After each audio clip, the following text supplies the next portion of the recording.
This video is sponsored by GamerSupps. Use the code CTactics at checkout to get 10% off all orders. Okay, so this chapter was interesting. Denji is continuing to be the throat goat of Chainsaw Man, but somehow it was Yoru who stole the show this chapter? Honestly, I did not expect that, but that's basically exactly what I wanted. And because of that, this chapter takes a really strange, funny, and sort of sad ending as guys, she may actually be dead. Was Nayata's fate actually revealed in this chapter? Let's go over it and talk all about Chainsaw Man 191. I challenge you to get this video to 1,259 likes. That's just one more than last video before it was rudely given a strike and removed from YouTube. Also, let's see if we can get 25 subscribers for this video. So the chapter picks up from last week's as they are still having an SAO-like exposition dump in a cafe, though this one, well, it's a little different. Yoshida hands over a photo of Bro Benny, Katana Man, basically everyone that was with Asa. They've all been taken into custody by public safety, and can I say this first page is actually really eye-catching. I love seeing the detail of the two men walking the streets outside the cafe. You can tell it's seen better days from the rust to deteriorating exterior of the cafe and just how dirty everything looks. Not only that, but we see a man walking the streets with a baseball bat. Is he walking behind the man to protect himself, kill him, or does he even see him, or is he just too focused on survival? This one tiny detail just shows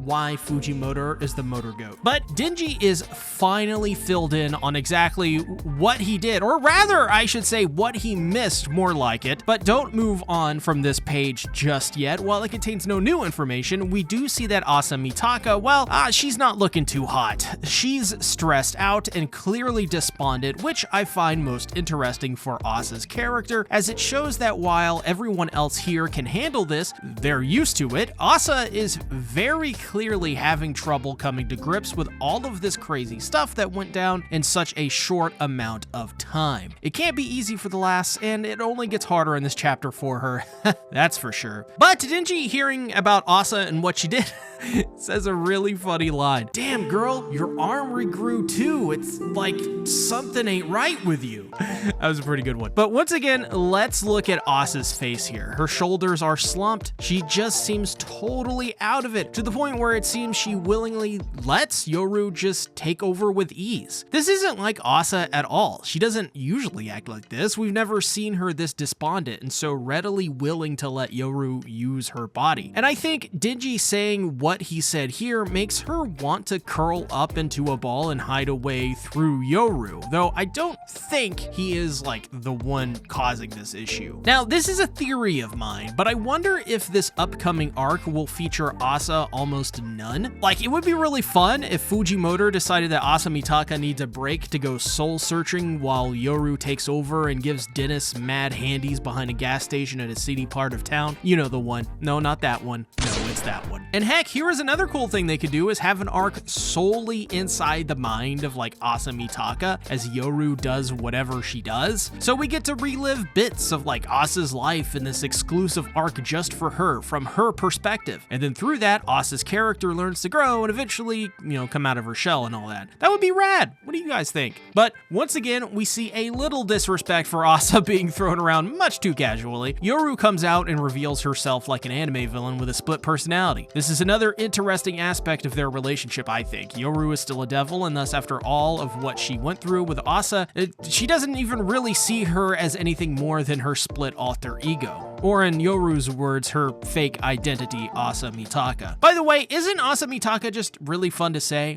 I never really thought about it until now. It just kind of rolls off the tongue. But this is the first time that Denji learns of something we've actually known about for years, that within Asa resides Mitaka, but also Yoru, the war devil. Dennis, hearing this, simply says, "For real? Scary, you're nuts," which is totally true. Yoru is 100% wild. But I think it's rather funny that Denji views this as a mental issue by calling her nuts. Like, dude, you of all people should realize she's a hybrid, right? But still, hearing that from Denji, Yoru blushes flashes and laughs as if she were Elon Musk trying to find nice comments about himself on X that aren't from Russian bots. Please follow me on Blue Sky. It's a Twitter alternative and it's pretty piku. So as if she's the biggest boss, she puts her feet on the table, actually not on the table, but on the speech bubble, legendary move, and says that as if she is the bee's knees, that the only reason they can be peaceful right now is because Asa's mind will break if Yoru continues to kill people. So she is allowing them to live in the palm of her hand as a tool. Yoru is completely overstepping here, but I get the sense that while Yoru talks a big game, and she certainly can walk it as well, that I just get the feeling that she's not as threatening as she makes herself seem.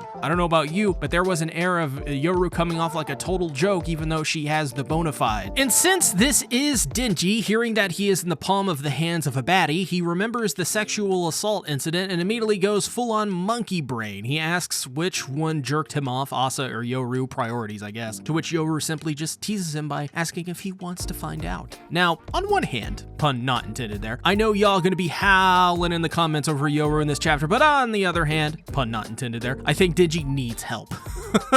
But while I sat in disbelief, looking at Denji, looking at Yoru, looking at Denji, I noticed something. Doesn't the art seem a little, I don't know, freaking awesome this chapter? Like seriously, there is just something with this chapter that just looks way better than the previous chapters. Maybe it's the long holiday break that Fujimoto had that reinvigorated him, but the art is absolutely incredible in this chapter. I mean, look at Yoru, she's so sharp. So Denji, channeling my comment section, gets down on all fours and begs Yoru to jerk him off again, but this, well, with this being Chainsaw Man, Yoru demands he eats his own hand first. And can I just say, I think Fumiko is now broken. It looks like her facial features got reset and or corrupted, and now she's just smiling like a creep, which she is. So, you know, it makes sense. But Yoshida is asking the important questions here as to why she hasn't turned Chainsaw Man into a weapon yet. After all, Yoru did technically defeat him, and like a broken freaking record, God, deja vu here, Yoru unintentionally channels her, or maybe intentionally channels her sister by simply replying that she's already got him eating his own hand. If anything, Denji is her dog, and if anything, she wants to play with him just a little first. But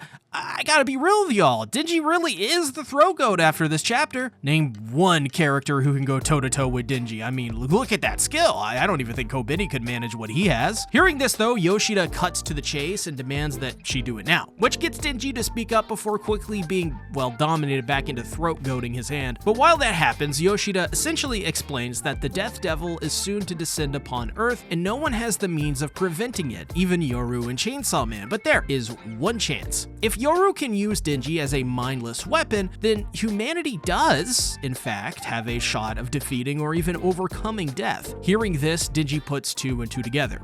This is why Nayuta had to die and he be turned into Chainsaw Man again. It was all a bargaining chip to get Din Din to want revenge so he will do what they say, which is turn into a mindless weapon. In return, he will be able to kill them, right? So yeah, but Denji picks up the Glock, goes to town, only to be met with dry fire. As Yoshida found out, he is not in the mood to forgive them. But we got Pot over here, calling the kettle black. Yoru says to Denji, as if he didn't already know, humans are foolish beings that lack the confidence to act on instinct and are full of lies and schemes. And as the strawberry cake arrives, Yoru takes the cake and throws it in the face of Yoshida, sticking it to the man. I found this to be an interesting exchange, though, because it potentially blurs the lines even further between human and devil, which must be intentional because this is Yoru who is saying it, one of the most unique characters in the series that carries both a human and devil inside one mind. So it's really interesting to think about because not only does Yoru say these things, but she too must admit that deep down she knows she is part human just as Asa is part devil. And isn't it rather funny that she says all of these things and they can be applied to devils just as much? But that isn't going far enough. You could also say that humans lacking the ability to act on instinct isn't much of a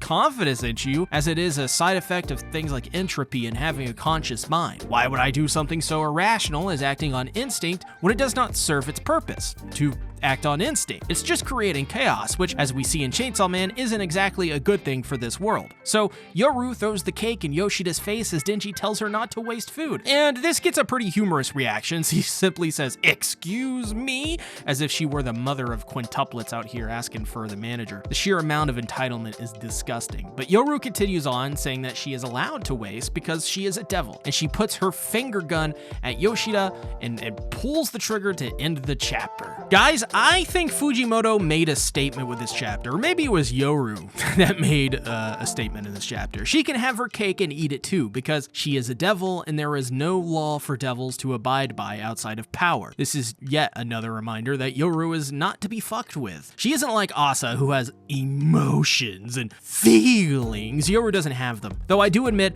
I would have loved in this chapter to see Denji bring up how Yoru found Denji cute after kissing him in Aging's world. But I don't think Denji will be putting up much resistance to Yoru at the moment anyways. He is much too preoccupied eating his hand to get a handjob from a devil that is about as mature as a petulant child when she doesn't get her way. But I do admit, I am very interested in next week's chapter now, mostly because I want to see what they do with Asa Mitaka's character. Why was she so despondent in this chapter? Is there something wrong with her? Has she lost her mojo, or has the toll of being involved with devils finally sunk in for her? Either way, this chapter was rad as heck. But hey guys, the bi-weekly devil has been vanquished. And so next week on February 4th, we're gonna have a new chapter, 192. So once again, like at the top of the video, I want to ask you guys, can we get this video to 1,295 likes? That's just one more like than last week's video. And can we get 25 subscribers with this video? If you guys haven't already, please make sure to go check out my other channels on Dawn to Dawn called Hey It's Me C, and also my brand new channel, C Tactics' Dumpster, where we will be talking about Drama Queen every Sunday. So thanks everyone, I appreciate it. I'll see you guys next week. Bye-bye.